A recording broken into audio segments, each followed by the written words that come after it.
হযরতে আনাস বলেন, তাড়াতাড়ি কাপড়টা নিয়ে আসো। চুলার ভিতরে আগুন জ্বলতেছিল। হযরতে আনাস রাদিয়াল্লাহু তাআলা আনহু ওই পুরাতন ওই ময়লা কাপড়টা আগুনের ভিতরে ফেলে দিলেন। আল্লাহু আকবার। বিবি বলতেছে, আরে করেন কি আপনি, আগুনের মধ্যে দিছেন কেন? আনাস বলে, চুপ থাকো, কথা বলো না। কিছুক্ষণ পর আগুনের ভিতর থেকে কাপড়টা বের করে দেখে, কাপড়ে তো আগুন লাগেই নাই, বরং কাপড়ের সমস্ত ময়লা আবর্জনা পরিষ্কার হয়ে হাদিস শরীফে আছে দুধের মতো সাদা ধবধবা কাপড়টা হয়ে গেছে। আনাসের বিবি বলে, আনাস, আমি আশ্চর্য হয়ে গেলাম, আপনি কাপড় আগুনে দিলেন কিন্তু কাপড়টা পুড়লো না। হযরতে আনাস বলেন, বিবি তুমি তো জানো না এই কাপড়ের সঙ্গে রাসূলুল্লাহর হাতের স্পর্শ লাগতো।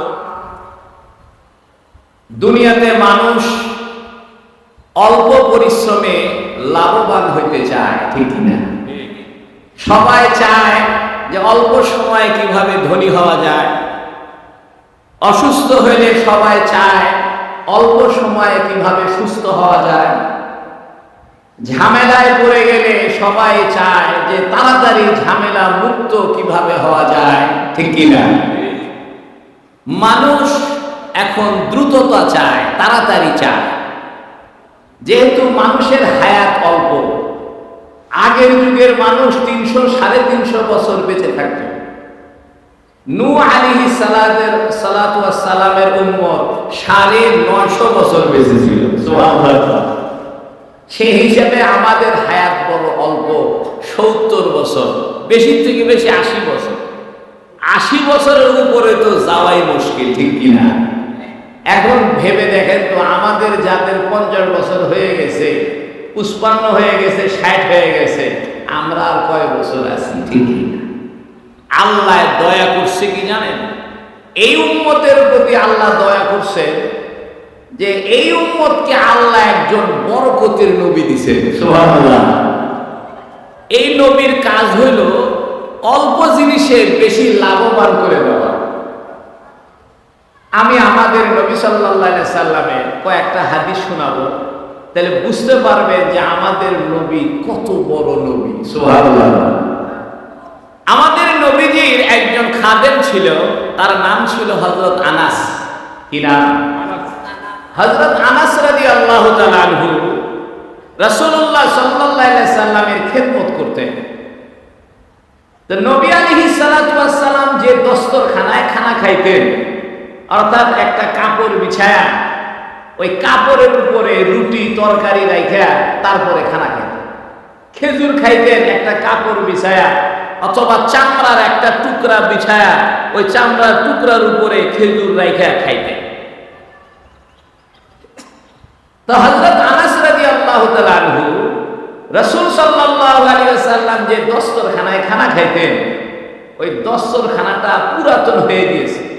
তো উনি এটা নিয়ে গেছেন, এর বাসায় রেখে গেছেন।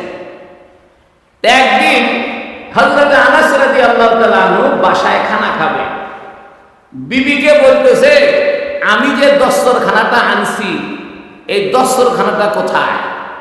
বিবি জানে না যে এই দস্তরখানায় নবীজি খানা খাইতেন। সুবহানাল্লাহ। হযরত আনাস বিবিকে বলতেছে, বিবি আমি যে কাপড় বিছায়া খানা খাই কাপড়টা কোথায়? হযরত আনাস রাদিয়াল্লাহু তাআলা আনহুর বিবি বলতেছে যে কাপড়টা ময়লা হয়ে গেছে, তো এই জন্য আপনাকে আমি খাইতে দেই নাই। হযরত আনাস বলেন, তাড়াতাড়ি কাপড়টা নিয়ে আসো। চুলার ভিতরে আগুন জ্বলতেছিল।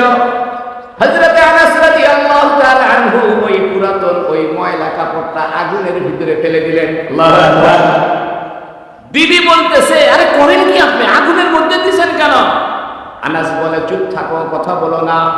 কিছুক্ষণ পর আগুনের ভিতর থেকে কাপড়টা বের করে দেখে, কাপড়ে তো আগুন লাগেই নাই, বরং কাপড়ের সমস্ত ময়লা আবর্জনা পরিষ্কার হয়ে হাদিস শরীফে আছে দুধের মতো সাদা ধবধবা কাপড়টা হয়ে গেছে। আনাসের বিবি বলে, আনাস আমি আশ্চর্য হয়ে গেলাম, আপনি কাপড় আগুনে দিলেন কিন্তু কাপড়টা পুড়লো না। হযরত আনাস বলেন, বিবি তুমি তো জানো না এই কাপড়ের সঙ্গে রাসূলুল্লাহর হাতের স্পর্শ লাগতো। নবীজি যখন খানা খাইতেন মাঝে মাঝে এই কাপড়ের উপরে হাত রাখতেন। নবীজি যখন খেজুর খাইতেন তখন খেজুর যখন হাত দিয়ে তুলতেন তখন নবীজির হাতের স্পর্শ ওই দস্তরখানার সঙ্গে লাগতো। আমি মনে মনে চিন্তা করেছি যে রাসূলকে আল্লাহ কোনোদিন জাহান্নামে দিবেন না, এই রাসূলের সঙ্গে যার স্পর্শ হয় তাকেও জাহান্নামে দিবে না। আমি একদিন মনে মনে ভাবলাম, দেখি তো আমার রাসূল যদি সত্যিকারের রাসূল হয় আর রাসূলের সাথে সম্পর্ক হইলে যদি জাহান্নাম থেকে মুক্তি পাওয়া যায়, আমি কাপড়টা আগুনে ফেলে দিব। যদি কাপড়টা আগুনে জ্বলে বুঝতে পারবো হয়তো রাসূল সঠিক রাসূল নয়, আর যদি কাপড়টা আগুনে না জ্বলে বুঝবো এই রাসূলও জাহান্নাম থেকে মুক্ত হবে। রাসূলের সঙ্গে যারা সম্পর্ক হবে তারাও জাহান্নাম থেকে মুক্ত হবে। বিবিকে বলে, বিবি শোনো, যখন যখন আমার এই কাপড়টা ময়লা হয়ে যায় আমি সাবান দিয়া পানি দিয়া পরিষ্কার করি না, চুলার ভিতরে ফেলে দিয়ে আগুন দিয়ে তারে দুধের মতো পরিষ্কার করে বের করি। রাসূল সাল্লাল্লাহু আলাইহি সাল্লামের এটা একটা মুজিজা ছিল যে হুজুর সাল্লাল্লাহু আলাইহি সাল্লামের স্পর্শ যার সঙ্গে লাগছে সেই কাপড় জাহান্নামে যাবে না। এই জন্য সাহাবায়ে কেরাম করতেন কি জানেন? হযরতে মুআবিয়া রাদিয়াল্লাহু তাআলা আনহু মৃত্যুর সময় এজিদকে ডাকছে, ডেকে বলতেছে, এজিদ আমার ছোট্ট একটা স্বর্ণের একটা ছোট্ট কৌটা আছে, ওই কৌটাটা আমার কাছে নিয়ে আসো। এজিদ বলতেছে, আব্বা কৌটার ভিতরে কি আছে? হযরতে মুআবিয়া রাদিয়াল্লাহু তাআলা আনহু বলছেন, বেটারে আমার নবী যখন চুল আশ্রাইতো দুই একটা দাড়ি ছিঁড়ে পড়ে যেত, যখন মাথা আশ্রাইতো মাথার থেকে দু একটা চুল খসে পড়তো, যখন নবীজি নখ কাটতেন নখগুলো যখন নবীজি কেটে কেটে নিচে রাখতেন আমি ওই নবীর নখগুলো তুলে তুলে রাখতাম, নবীজির মাথার চুলগুলো তুলে তুলে রাখতাম। হযরতে মুআবিয়া রাদিয়াল্লাহু আনহু হযরতে ইয়াজিদকে বলতেছে, ইয়াজিদ রে আমি তো 40 বছর রাষ্ট্র পরিচালনা করেছি, না জানি আমার দ্বারা কত অপরাধ হয়ে গেছে, অন্যায় হয়ে গেছে, আমি বুঝতে পারি নাই, আমার কোনো আশা ভরসা নাই রে। এখন আমি দুনিয়ার সফর শেষ করে আখিরাতের সফরে যাচ্ছি, কবরের ভিতরে যদি মুনকার নাকির আমারে সওয়াল করে আমার কাফনের কাপড়ের ভিতরে রাসূলের চুলগুলো একটু ভিতরে ঢুকায় দিও। হইতে পারে কবরের ভিতরে মুনকার নাকির যখন সওয়াল করবে আমি বলবো রাসূলের চুল আমার বুকের সঙ্গে লাগানো আছে, রাসূলের নখগুলো আমার কাফনের কাপড়ের ভিতর দিয়ে আমার বুকের সঙ্গে লাগানো আছে, জাহান্নামের ফেরেশতা আমার জাহান্নামে দিতে পারবে না।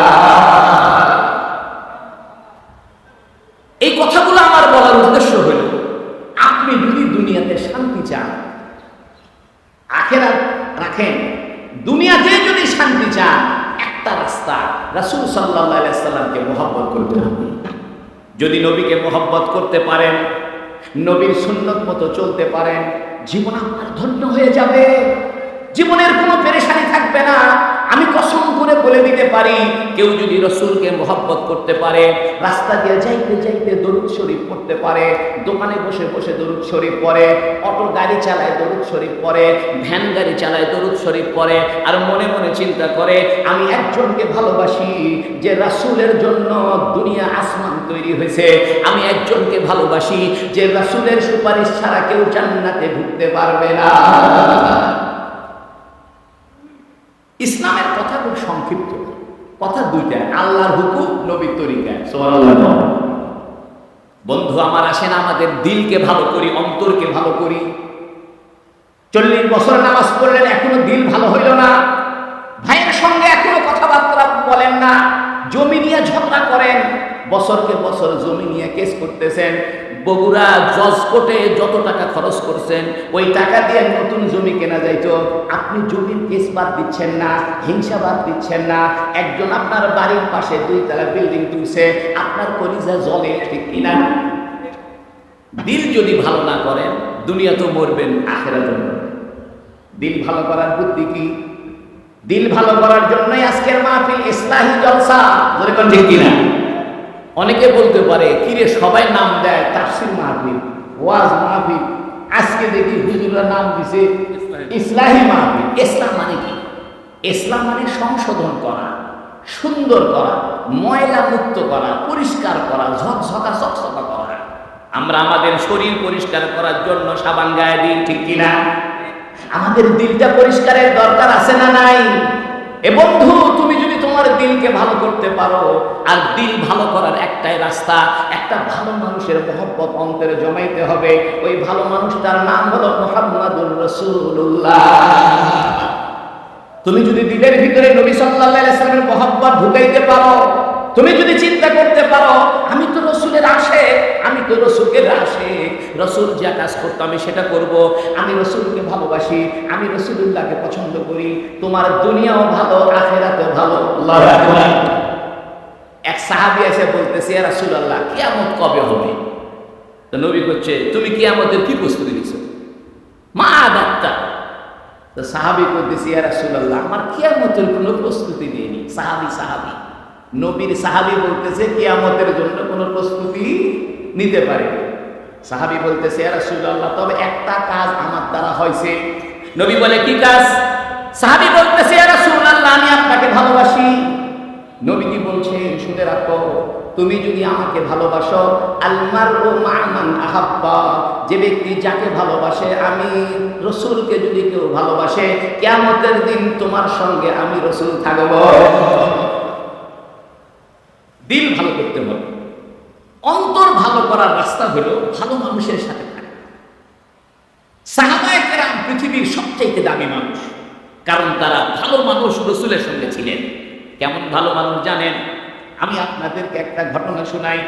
এক সাহাবী, গরিব মানুষ, রাসূল সাল্লাল্লাহু আলাইহি ওয়াসাল্লামের নিয়ম ছিল এশার নামাজের পরে বলতেন যে কিছু মেহমান আসছে, আপনারা মেহমানদেরকে বাড়িতে নিয়ে যান। আগের যুগে কোনো হোটেল ছিল না, এই হোটেলের ব্যবসা চালু করছে ইহুদিরা।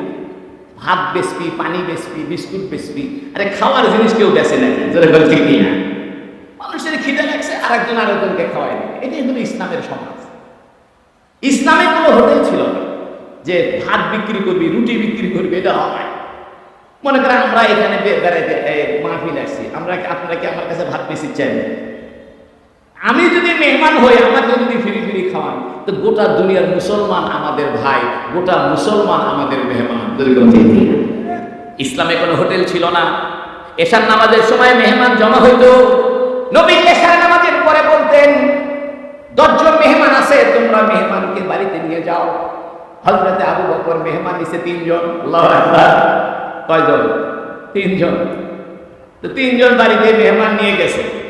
যাওয়ার পরে বিবি, ওনার বিবির নাম ছিল উম্মে রুমান, বলতেছে, উম্মে রুমান, মেহমান নিয়ে আসছি, ভালো করে খেজুর খাইতে দাও। এর মধ্যে আবু বকর রাদিয়াল্লাহু আনহু আবার নবীর সাথে একটা জরুরি কাজ আছে, উনি আবার নবীর সাথে দেখা করতে গেছে। তো নবীর সঙ্গে কথাবার্তা বলতে বলতে রাত গভীর হয়ে গেছে।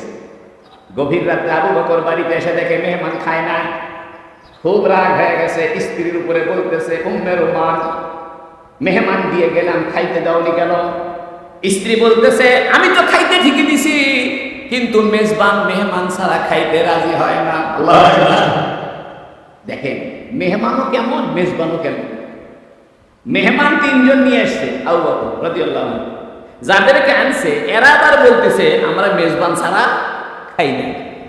আবু বকর একটু মন খারাপ করছে, মনে মনে চিন্তা করতেছে, আহারে, আমি যদি নবীর সঙ্গে দেখা করতে না যাইতাম, তাহলে মেহমানরা কষ্ট পাইতো না, আমার কারণে মেহমান কষ্ট পাইছে, রাত গভীর হয়েছে, এখনো মেহমানরা খায় নাই। আবু বকর বলতেছে, আসো ভাই আসো, আমি আসছি, একসঙ্গে খেজুর খাবো। হাদিসের ভিতরে আছে, আবু বকর রাদিয়াল্লাহু তাআলা আনহু মেহমান নিয়ে বসে যখন খেজুর খাওয়া আরম্ভ করছে, আবু বকর বলতেছে, আমরা একটা করে খেজুর খাই, ভিতর থেকে খেজুর আরো বৃদ্ধি পায়। আবু বকর বলতেছে, কমে না কেন? যতই খেজুর খাই, দস্তরখানার ভিতর থেকে খালি খেজুর বের হয়। আবু বকর আশ্চর্য হয়ে গেছে।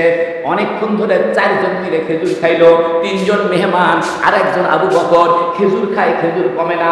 সকালবেলা ফজরের নামাজের পরে আবু বকর রাদিয়াল্লাহু তাআলা আনহু রাসূলুল্লাহ সাল্লাল্লাহু আলাইহি সাল্লামের কাছে গিয়ে গিয়ে বলতেছে, ইয়া রাসূলুল্লাহ, আশ্চর্য ঘটনা ঘটছে। নবী বলে, কি ঘটনা ঘটছে? কয়, ইয়া রাসূলুল্লাহ, মেহমান বসেছিল, আমার জন্য অপেক্ষায় থাকছে, খায় নাই। আমি যাওয়ার পরে যখন মেহমান খাওয়া আরম্ভ করছে, আমরা 2-4টে করে খেজুর খাই, কিন্তু ভিতরের থেকে খেজুর আরো বৃদ্ধি পায়। সারা রাত ধরে খেজুর খাইছি, খেজুর আগে যেমন ছিল এখনো তেমনই আছে। মেহমানদারি মানুষের রিজিকে বরকত দেয়। আজকে আমরা মেহমানদারি করতে রাজি নাই। 2 বন্ধু মিলে হোটেলে ঢুকছে খাইতে, এখন একজন পকেটে অর্ধেক হাত ঢুকায়, আর একজন কোয়ার্টার হাত ঢুকায়। হাতখানা এমন ওই বিল দিবি, আসলে বিল ওই দিবি না, ভাব দেখাচ্ছে বিল দিব ভাব ঠিকই না। বন্ধু আমার, আমি বলছিলাম আমাদের দিলকে ভালো করতে হবে। দিল ভালো করার রাস্তা হলো মেহমানদারি করা, দিল ভালো করার রাস্তা হলো দান খয়রাত করা, দিল ভালো করার রাস্তা হলো মানুষের সঙ্গে সুন্দর কথা বলা। বুখারী শরীফের হাদিসের ভিতরে আছে, তুমি দান সদকা করতে না পারো অসুবিধা নাই, একটা মানুষের সঙ্গে হাসি মুখে কথা বলো, একটু মুস্কি হাসি দিয়ে কথা বলো। তুমি যদি কোনো মুসলমান ভাইয়ের সঙ্গে একটু মুস্কি হাসি দিয়ে কথা বলো, তোমার গুনাহ মাফ হবে, সওয়াব আর সওয়াব লেখা হবে। আচ্ছা, হাসি দিয়ে কথা বলতে কি পয়সা লাগে? আজকে থেকে নিয়ত করেন, জীবনে কারো সঙ্গে মুখ খারাপ করে কথা বলবো না, গালিগালাজ তো করবোই না। আজকে থেকে নিয়ত করে আমি ভালো হয়ে যাব। নামাজ পড়া ভালো কাজ, কিন্তু নামাজের উদ্দেশ্য হইল অশ্লীল কাজ থেকে বেঁচে থাকা। কোরআন শরীফ আল্লাহ বলছে, ইন্নাস সালাতা তানহা আনিল ফাহশাই ওয়াল মুনকার, নামাজ তোমাকে খারাপ কাজ, অশ্লীল কাজ থেকে বাঁচাবে। এখন আমরা নামাজ ঠিকই পড়তেছি, কিন্তু খারাপ কাজ থেকে বাঁচতে পারতেছি না। এমন নামাজ হচ্ছে না, মানে ট্যাবলেট খায় কিন্তু অসুখ ভালো হয় না, মানে ট্যাবলেটে কাজ হচ্ছে না। জ্বর, প্যারাসিটামল খাচ্ছে, জ্বর নামে না, বোঝা গেল অসুখ বেশি হয়েছে। এই প্যারাসিটামল দিয়ে কাজ হচ্ছে না। তা আমরা যে নামাজ পড়ি, দিল ভালো হচ্ছে না, মানুষের প্রতি হিংসা যাচ্ছে না, দুনিয়ার আকর্ষণ যাচ্ছে না, খালি মনে হয় মাল কামাই, খালি মনে হয় বিল্ডিং করি, আরো ব্যবসা বাড়াই, কোটি টাকা কামাই করি। এই যে ধান্দা, এই ধান্দা আমাদের যাচ্ছে না। কারণ কি জানেন? প্যারাসিটামলে কাজ হচ্ছে না। এই জন্য সুফিয়ায়ে কেরাম বলে, ফরজ নামাজের পরে অতিরিক্ত কিছু ট্যাবলেট খাও। এই ট্যাবলেটের নাম হলো রাতের বেলা তাহাজ্জুদের সময় একটু ওঠো। এই ট্যাবলেটের নাম হলো ফজরের পর আধা ঘন্টা পরে একটু রেস্ট রাখে, নামাজটা পড়ো। এই ট্যাবলেটের নাম হলো চলাফেরা করতে করতে সুবহানাল্লাহ জিকির করো, আস্তাগফিরুল্লাহ জিকির করো। এগুলো অতিরিক্ত ভিটামিন। অতিরিক্ত ভিটামিন যখন খাইবে, তখন ফরজ নামাজের উদ্দেশ্য হাসিল হয়ে যাবে।